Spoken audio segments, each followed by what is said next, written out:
shoot an arrow at a wall of gelatin, and you would expect it to pass right on through. Imagine your shock, however, if the arrow suddenly flew back at you. Okay then, new game.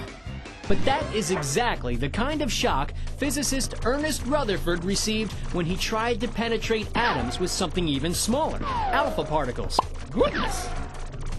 In 1897, J.J. Thomson had theorized that atoms were similar to positively charged gelatin, with negatively charged electrons sprinkled around like bits of fruit.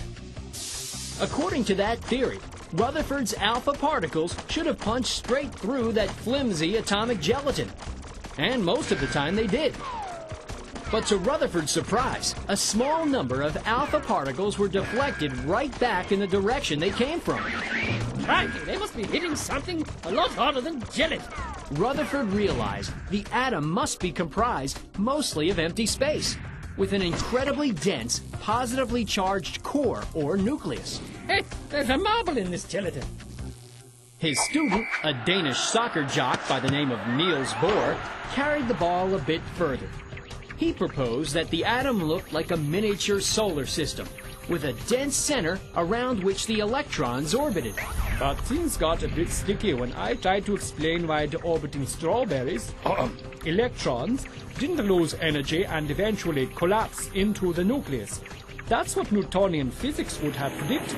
But modern scientists like Max Planck had rewritten some rules, showing that things like energy and light are not continuous streams. No. Instead, they are made up of individual packets of energy, called quanta. Quanta. He even came up with a way to describe the size of these quanta, a formula known as Planck's constant. Bohr's atomic model would need some new rules as well.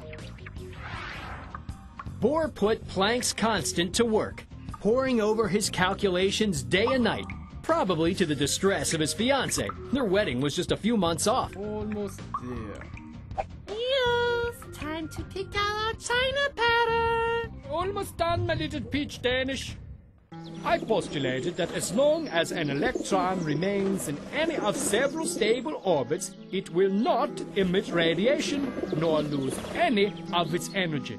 I do. Eureka! Bohr had unlocked a critical mystery about the nature of matter itself. What gives elements like gold and helium their unique properties. Bohr understood that an element's chemical properties were related to how nearly empty or full the outer orbit or shell was. Lithium, hydrogen, and sodium, for instance, all have one spare electron, which allows each of them to bond with chlorine, a fellow in dire need of a single electron to complete his outer orbit. Here, take one of my electrons. I don't need it. Why, thank you.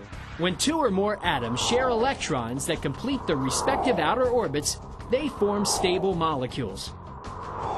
For his work boring deeper into the atom's mysteries than anyone before, Niels Bohr received the Nobel Prize for Physics in 1922.